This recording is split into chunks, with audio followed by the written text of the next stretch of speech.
Hello and welcome to Patmos. Thank you for listening and or watching.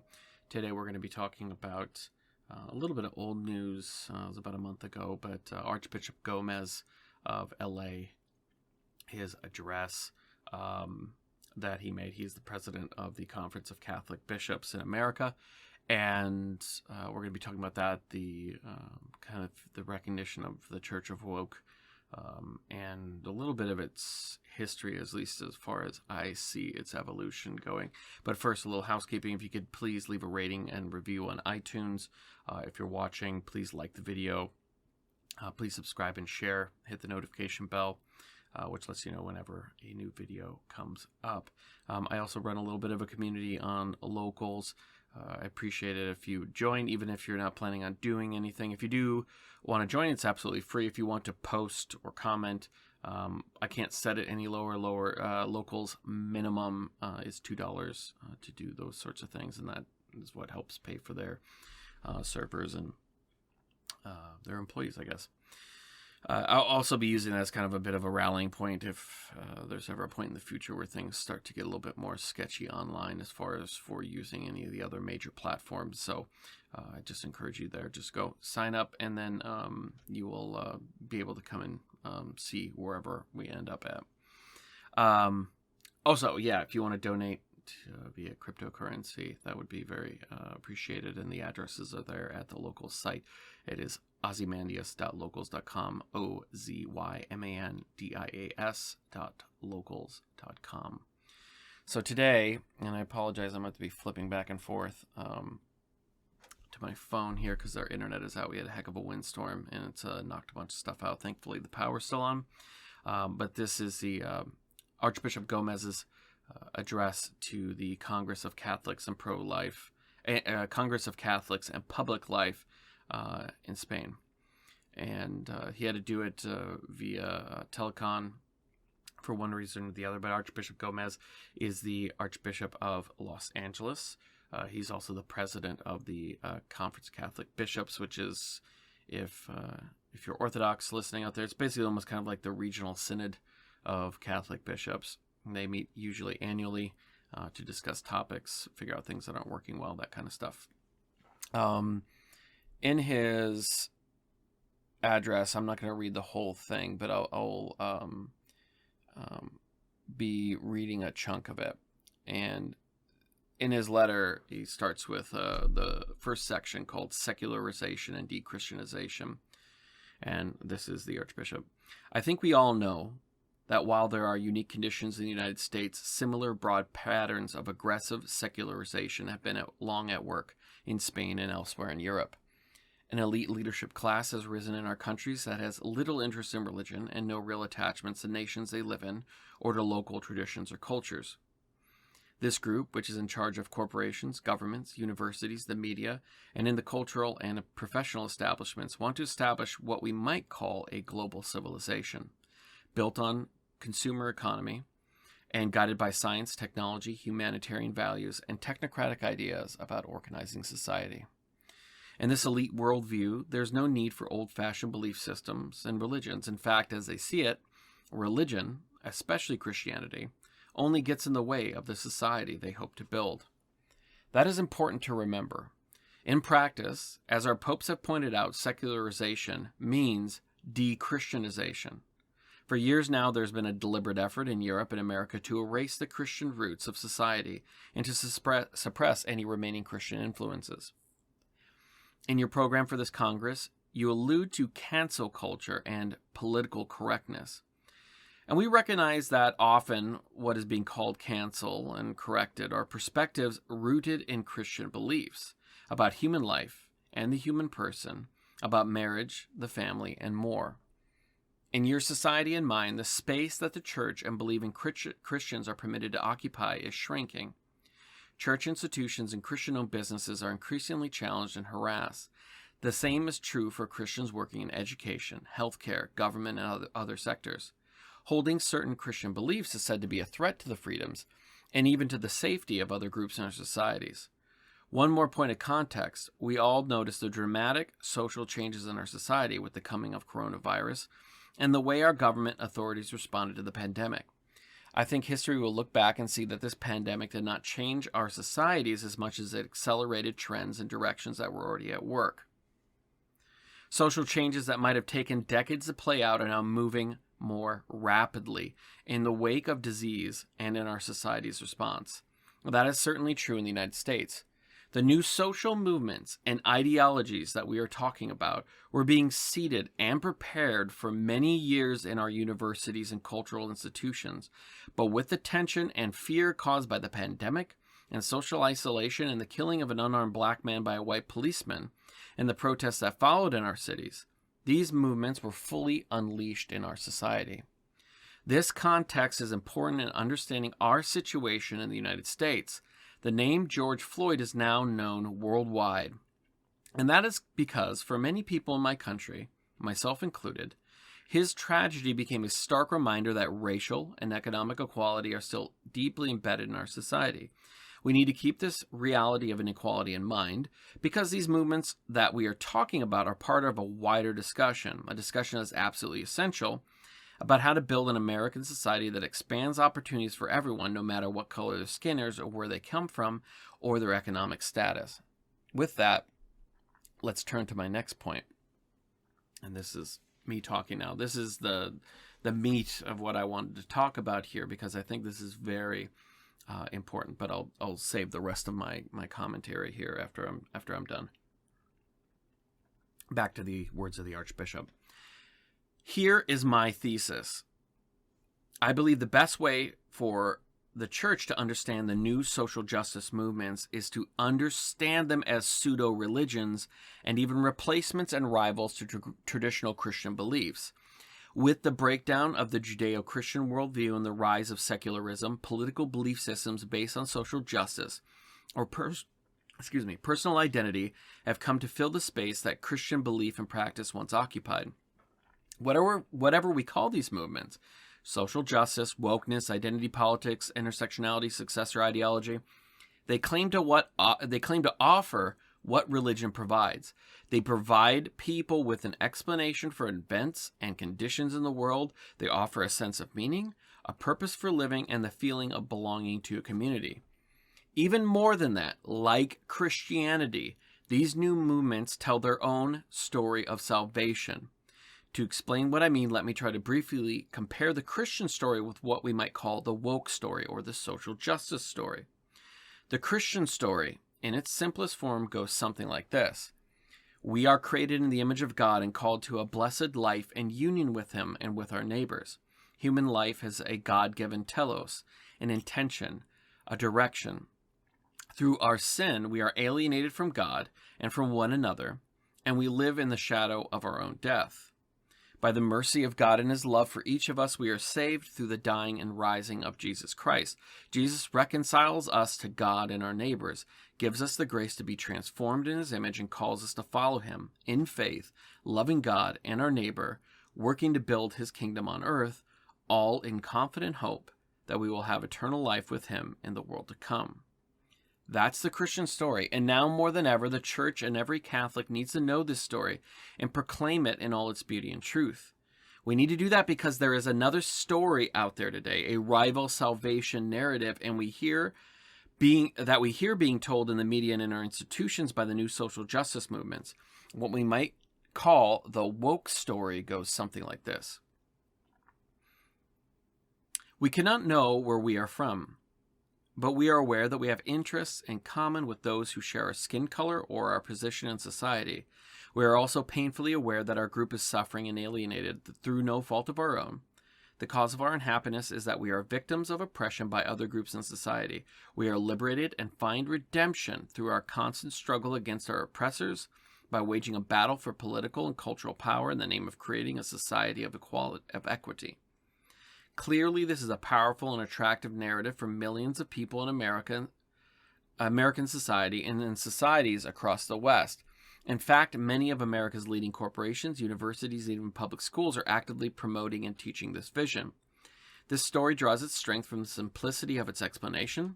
The world is divided into innocents and victims, allies and adversaries, but this narrative is also attractive because, as I said earlier, it responds to real human needs and suffering. People are hurting. They do feel discriminated against and excluded from opportunities in society, and we should not forget this. Many of those who subscribe to these new movements and belief systems are motivated by noble intentions. They want to change conditions in society that deny men and women their rights and opportunities for a good life. Of course, we all want to build a society that provides equality, freedom, and dignity for every person, but we can only build a just society on the foundation of the truth about God and his human nature. This has been the constant teaching of our church and our popes for nearly 2 centuries now. So he goes on to say, talk about how these critical race theories, ideologies are profoundly atheistic. This is where I kind of diverge and I disagree with him, because he's not. The thing is, he's almost there, because he says that they're atheistic and they deny the soul, the spiritual, the transcendent dimension of human nature. I don't think that they do at all. The Church of Woke is profoundly spiritual. Humanity is profoundly spiritual, and I've talked about this. Oh, maybe I haven't on this podcast. Maybe I'm thinking back, to my Bitcoin podcast where we kind of discussed. Yeah, I think that was because we were talking about Bitcoin as a religion for people. But people are profoundly spiritual and religious. When people say that they aren't, I'm not spiritual, I don't believe in that stuff. What they mean is, I do not practice. I also do not recognize myself in any of the spiritual practices or descriptions of spiritual experience that, for the most part, I'm speaking from a Western perspective, as far as for like kind of in the European West, I don't identify with Christian faith or religious experience or mysticism or those types of things. But people are always profoundly, like the most atheistic, like Richard Dawkins, profoundly spiritual person. He's profoundly spiritual for scientism. That his life is, it's not a matter of just this is something I like being a scientist, and I enjoy my job and all that. It's like he is an evangelist for a Christian denying scientism, I guess you could say, or they're denying the Christian concept of the world. He's profoundly spiritual in that this is his life's mission. One does not dedicate, I'm sure he's making money from it, but these types of circuits of talking or of speaking engagements and talking at universities and writing books and going and promoting the book and all this kind of stuff. I mean, this is grueling. Everyone that I've ever talked to that's ever or just heard people talk about their experiences with kind of doing these sorts of thing of being a public persona, it's very grueling. It's very, very, very difficult. And it's not something that like Dawkins could have retired comfortably years and years before. But he didn't, because he's profoundly spiritual. He's profoundly religious. People are. And with the breakdown of, I guess we should maybe go back a little bit. So, to see the root of this, I mean, it really goes all the way back to the Garden of Eden. The adversary, Satan, the devil, does not care. I'm sure he finds profound enjoyment to have people who are not cosplaying atheists, atheist trolls, saying that they are of the Church of Satan, but like actual people that do believe what they're doing and do those sorts of sacrifices and stuff. But he doesn't care if you, like, he's not trying to convert 7 billion people to offer satanic sacrifice in an overt fashion, right? He only wants you to worship something as long as it's not God. That's it. He does not care. He does not care if you're Hindu. He does not care if you're Satanist. He does not care if you're really into CrossFit. As long as whatever it is that you are worshiping is not God.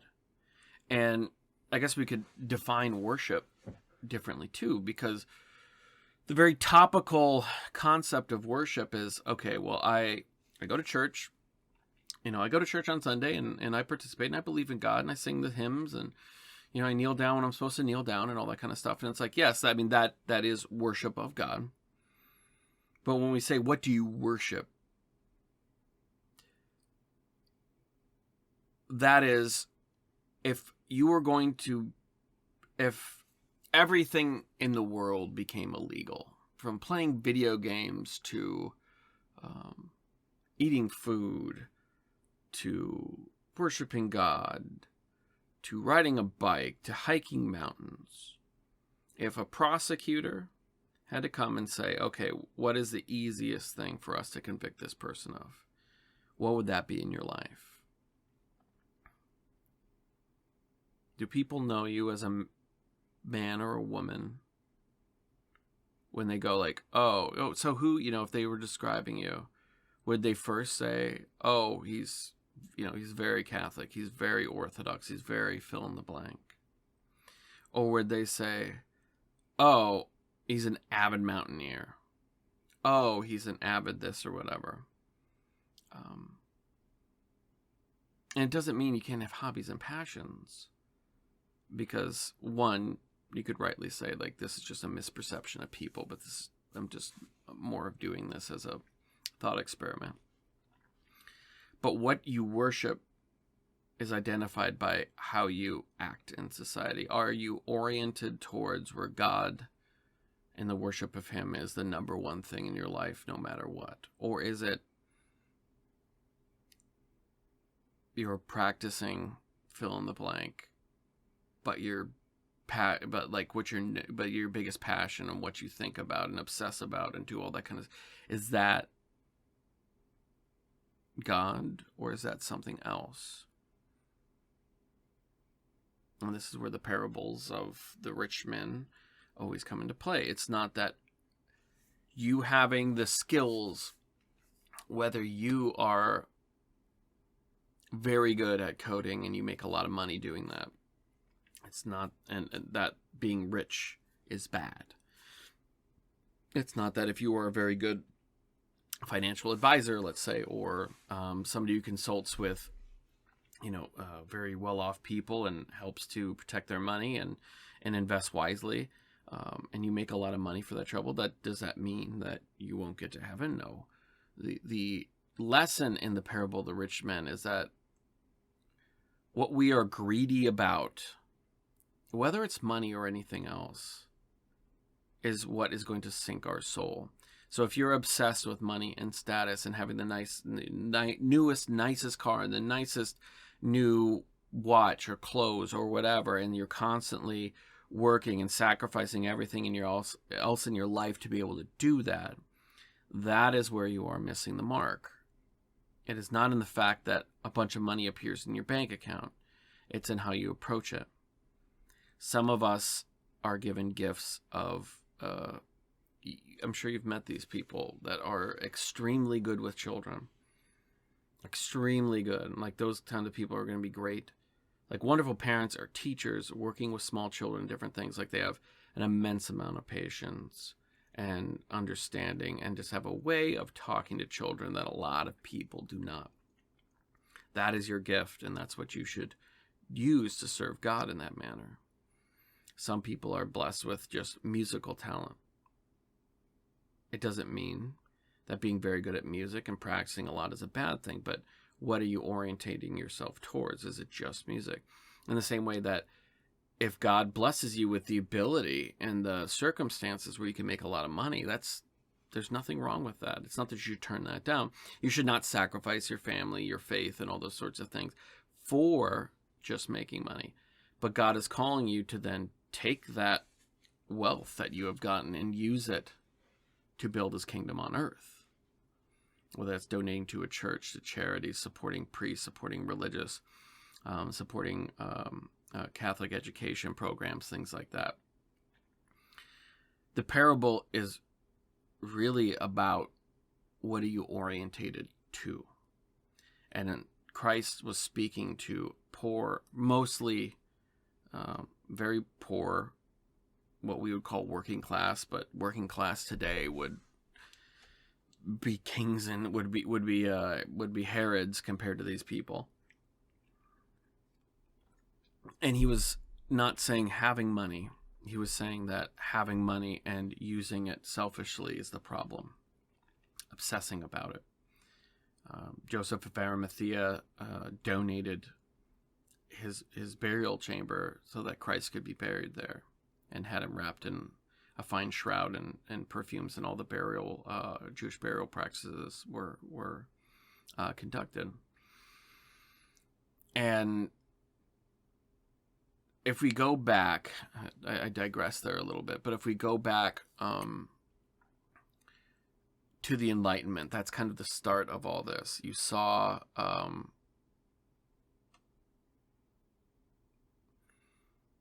this rediscovery of kind of the pagan history of Europe. And this idea, well, they were so far ahead. They had these ideas. It was the rediscovery of knowledge and the association that with pre-Christian times led to a overt or inferred blame of Christendom and the Christian faith for the backwardsness of it. And that because, well, we look in the Romans, they were so advanced. So should we not just emulate them in every way? They were free with their sexuality. They were free with their morals. I mean, there was a moral code, but they didn't have these same hang-ups. Should we not emulate them? And this was the beginning of the idea of the social gospel, the Church of Woke. This idea of human progress on earth in material terms as being the true goal that we should align ourselves to. It was the sin of Adam, the focusing on self. I want to be God. As the Archbishop says in the letter, we are called to build God's kingdom on earth. We're not called, some are called to seek out God alone in a cave.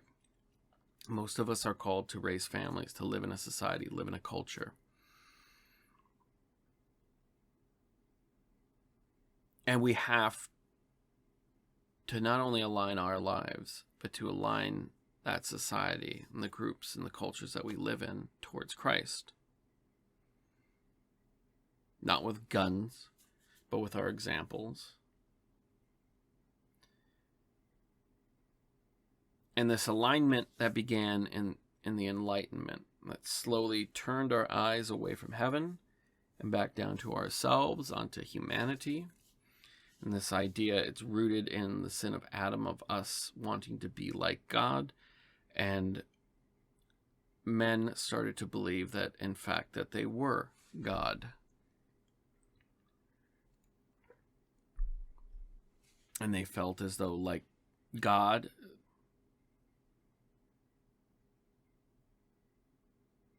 will punish vices and bring chastisements to bring his people back to him and back towards the goal. So should they be able to use whatever means necessary to align their countries, their people, back towards their goal of a utopia on earth. And if you fast forward quite a bit, all the way to the end of the 19th century, and really the beginning of the 20th century, you start to see within Protestant American circles this idea of the social gospel. I guess we could go back just a little bit post-Civil War, as the West is being one. There were groups of Christians that were seeking to create these. They had these ideas of forming, utopia on earth, right? And Protestantism especially is about, or I shouldn't say, broad brush, there was an idea of let's get back to the original church, right? Let's copy what the original Christians did, because they looked at, and they had right criticisms about the corruption within the church, the selling of indulgences, the corruption of men who were not committed to celibacy or chastity or serving God in any way, but were using tithes and money and bribes to get themselves promoted to becoming bishops and cardinals so that they could enjoy those trappings and titles. They were right to have criticisms of those things, but they then said, well, let's go what they thought was opposite. Let's go back to the original Christians. They were poor people living in big cities all across the known world, and they met in tiny little houses, and they didn't have these gilded crosses and massive mitres and all that. I mean, the problem being is that there were bishops in early Christian periods. There was broad consensus on the real presence of Christ in the Eucharist and the sacraments, but not to make this into a Protestant bashing idea, but they wanted to get back to this original concept. So they started to, individuals would form these communities, and they would build them out in the middle of nowhere in the West. And they basically look like a little fortified town with walls. And the idea was like the one, I can't remember the exact, was it an Acts where they talked about how the Christians, they would share, basically it was what people would say is, the roots of communism and Christianity, where they would share amongst themselves. We don't know the extent of what that meant. If I had to guess, I would say is that it was basically like a sharing community where they would share. If somebody needed help with this, people would pitch in. If somebody needed food, they would go get food from a common area, and there wasn't necessarily this idea of, well, this is my food in my pantry. It was probably a communal type of thing, which may or may not have just been absolutely necessary because they had to live by themselves, separate on the fringes of society at the time. But regardless, they decided to do that. Everything was in common. There was no private property. Everyone had to basically live according to the Judeo-Christian values, morals, and requirements. And some of these societies ended up, it's kind of the roots of like the Amish and the Mennonites, this idea of a communal living of just us in here. We're not going to live amongst the outside world like the Amish call all of us out here. They just call them the English, the world of the English. Most of these failed. I can't pull it up right now, but I had an article written in relation to this concept of utopianism within Bitcoin, the concept of the citadel. And was it Hutterites? Anyways, most of these communities failed pretty quickly. People would show up, think it was a good idea. A lot of times it was poor people who lived in these cities, and they said, okay, well, at least I'll have my basic needs taken care of. And it just never ended up being what they wanted. There would be arguments. People would be hiding things, all that kind of stuff. And the important thing is not that they failed or that this one worked or whatever, is that was kind of this seed of this idea of, because the heart of the idea of what they were trying to do with those communities was to have the kingdom of God on earth. And this is a faulty understanding of the kingdom of God, in that earth, everything, all of creation is within the kingdom of God. What we are supposed to be doing is elevating the fallen up, just like we elevate ourselves. And instead, they're trying to build what is up in the down. And so this planted this utopian idea. And then at the end of the 19th century, into the early 1900s, you started to have the the birth of the social gospel movement. And this was at the same time that you saw an explosion of radical liberalism. Unionization, communism, socialism, communist revolutions. And this was kind of a more American Christian version of the impulse of communism, in terms of let's build God's kingdom here. Let's build a utopia here. Eyes not to heaven, our eyes will be down on the ground. And it was all what we would call, if they were around nowadays, we'd say ultra progressive preachers, ultra progressive pastors. And there was good fruit from it. Food pantries, child education, assistance for workers who become injured, all these sorts of things that are all good, and they're all things. The problem is you have these good impulses, and that's where we see with the Church Awoke, we'll get into it a little bit, is like a lot of these divine impulses that we are called to as Christians, but then they are inverted, not to worship God, but to point back down at ourselves. And over time, the social gospel movement, it was very big, and then there were non-Christian, I should say, really people that maybe to an extent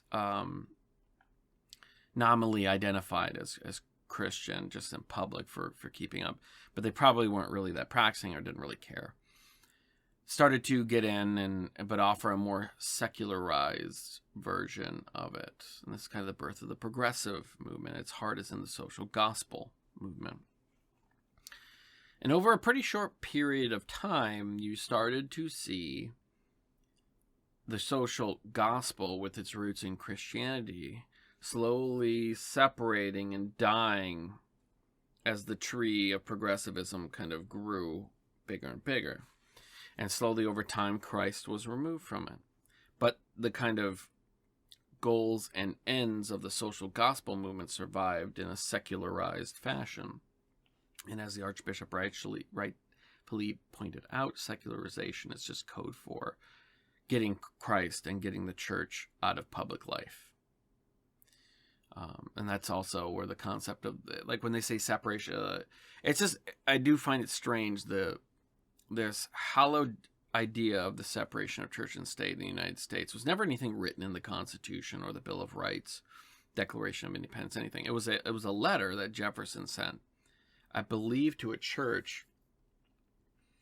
Obviously, he was writing about it because it was a sentiment at the time. It was an idea among the founding fathers, many of whom were not, they would nominally call themselves Christian, but they weren't really Christian. They were more deist. They believe in a rough conception of the Judeo-Christian God, but not in any of the religious practices from the first 1700 years, really, at the point when they were living. But so when they say separation of church and state, when they say we want to separate church and state, they're not saying, oh, we want to make sure we don't end up having a caliphate here, or, oh, we want to make sure we don't ever end up having like a Hindu United States. What they really meant is we want to get Christ out of the government. We want to get Christ out of America. Right? And that's what it is, because you can't have a vacuum. This idea that modernists, materialists have, that you can remove religion, what they really mean is remove Christianity out of public life, and that somehow that vacuum that is there will not be filled with something is patently ridiculous. It's in the same way of like trying to say, oh, well, we want to get politics out of government, so we're just going to eliminate parties. And what they really would mean is we want to eliminate conservatives or something along those lines, and to have their people in it, but just under a different name, or just under the, we're the non-political party, right? Something like that. There's always going to be something that fills that void, and the adversary is there. He doesn't care what fills that void. He doesn't care what fills the void of religion in America, as long as it's not Christ.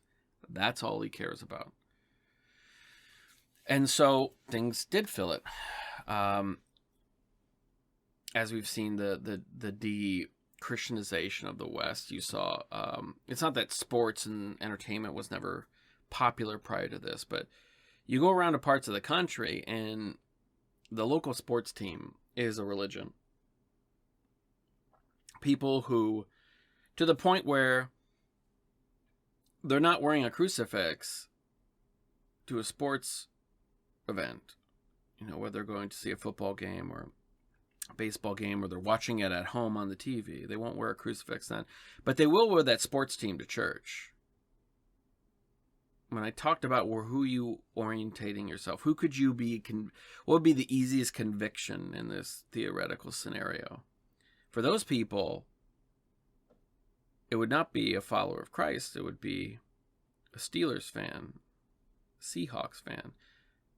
This is a perversion of a right. It is not a perversion to find pride and enjoyment in your local culture, in the achievements of your local whatever it is, your local sports team, or how beautiful the buildings are in your city. The perversion is when that becomes pride and takes your eyes off of God. This is where the disordered perversion of these rightfully ordered feelings and actions that we have, or impulses that we have, come from. And CrossFit is a religion, veganism is a religion, MAGA is a religion. All these things are perversions of Christ. And everybody, and if you are a Christian and fall into any of those things, you're probably thinking to yourself, no. I love God and I pray every day and all that. It's like, yeah, but what do you talk about all the time? Are the things printed on your shirts, are they associated with CrossFit, or are they vegan, or are they dog mom, or whatever it is?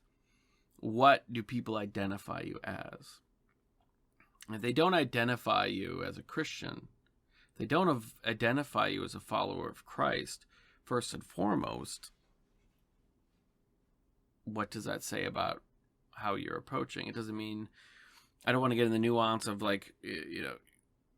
you don't want to talk about it all the time. You don't want to be too pushy where you push people off of it and all that. I get that kind of stuff.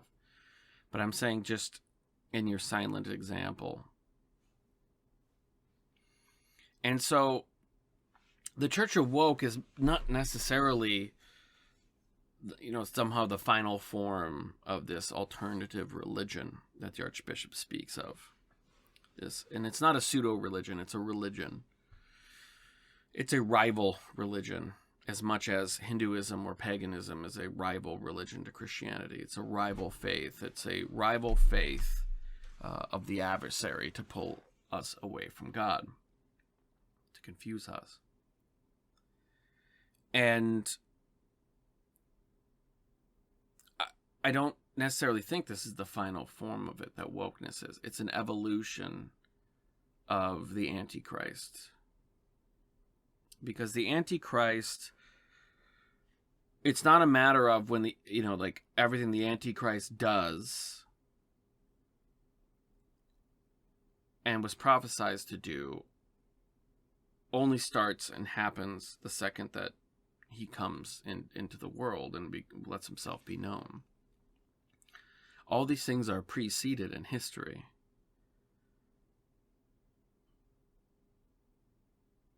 Christ was always the Redemptor. His coming was preceded. Our fall was preceded. The sorts of splits in Christianity were preceded. And they are, in a way, part of all the divine intention, the divine plan. But it's not as though everyone will be hypnotized to an extent where the Antichrist just shows up and everybody was a really good, faithful Christian, all of a sudden just says, oh, never mind. These things are preceded, slowly peeling away followers of God, slowly splitting them off into different directions so that they're confused and don't know who to turn to, don't know who has authority to define doctrine, or who has authority to be able to clarify that which is unclear. We see through a glass, but we see through a glass darkly, but we see. And all these things are preceding the coming of them. And, I don't make any sort of predictions on this is going to be in 2 years. I do, however, and it could be a bit of hubris, because every generation has felt that they were viewing, they were either in the end times, or they were coming very quickly. In truth, the end times have, we've been in the end times since Christ's death and resurrection.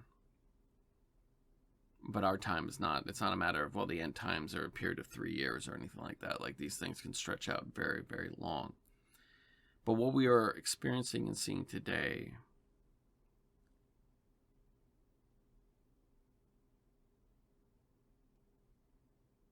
is a seeding of that, is an acceleration towards that.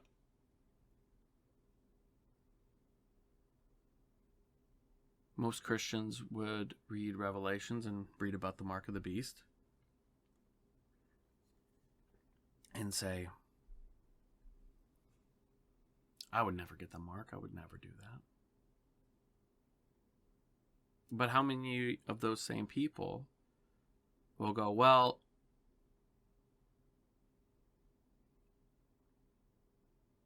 I don't want to, I love taking our trip down to Florida every year. We always go down to Costa Rica. It's in spring now. We're retired. That's what you're supposed to do. We always visit the kids for Christmas. And, I can't get on a plane if I don't have that stamp next to my name that says, I got the thing you're supposed to have.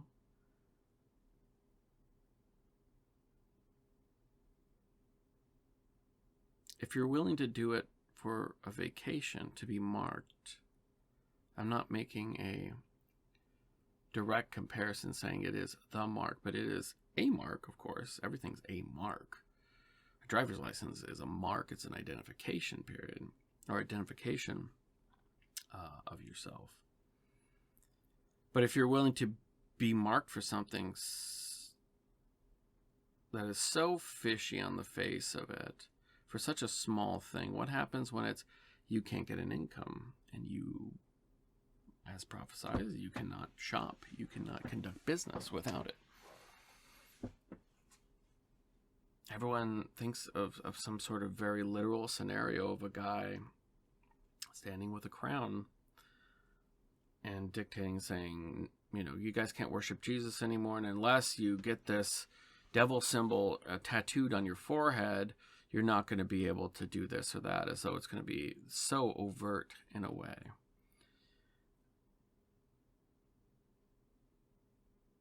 The devil does not work very often in big, over-the-top sort of things. It's always very nuanced. It's always very slow. It's a slow knife.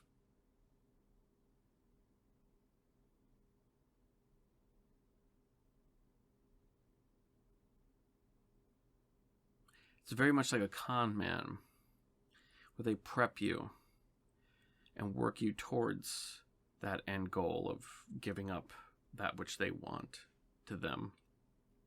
And it's not done in your face like some sort of used car salesman, or a bad used car salesman, I should say. Prep work is done, groundwork is done, and then slowly you start to think that, oh, well, this is just a no-brainer. It's not a big deal, and you convince yourself. It's the small, everyone always thinks in terms of your life and eliminating sin from it, that, oh, I would never do X or Y. Well, you've never been really challenged with X or Y before. And most people that had ever done really bad things, it wasn't like someone like Himmler was 16, and then they said, go kill 16 million people, and then gave him a gun and whatever. It was slowly, over time, this little compromise allowed this next little compromise that allowed this next little compromise. And that's why it's important within our lives as Christians for us to reject compromise in our lives, to identify it and go, okay. And this is something I struggle with, where it's like, I was working late, and I've committed myself to doing my monastic hours, saying my twice a day, in the morning and in the evening. Sometimes I miss it. I missed Prime this morning. I'll be doing terce or sext, and then Compline at night. And I'll come in, it's late, and I've already showered, and I'm just exhausted, and going like, I'll just do quick prayers as I'm going to bed. And it's those types of compromise. When I do that, that's when I notice a change. And the next thing I know, it'll be 3 days and I haven't done my prayers. I haven't done any of them morning or evening. And I'll go, oh, shoot. And then it's hard to get back into it. That could just be and this is a bit subjective to me, like with my issues with alcohol that I've talked about before.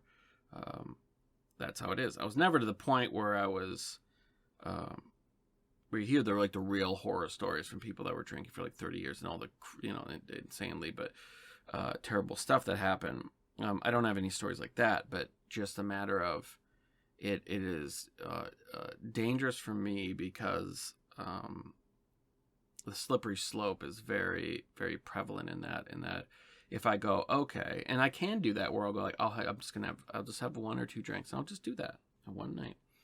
But then slowly I start to go, okay, and then it's like 3 days later, I'm like, okay, well, that worked out, and so I'll do it again. And the next thing I know, it's like 3 or 4 days after that, I'll do it again, and then I'll go, it's only 2 days after, and then it's like the next time, it's like, well, it seems like I kind of got a handle on this, I can just have 1 or 2, and then it's 1 or 2 every night, and then, well, I had 2, a third one's not going to hurt, and then next thing you know, you're waking up with hangovers and not remembering when you went to bed and stuff like that.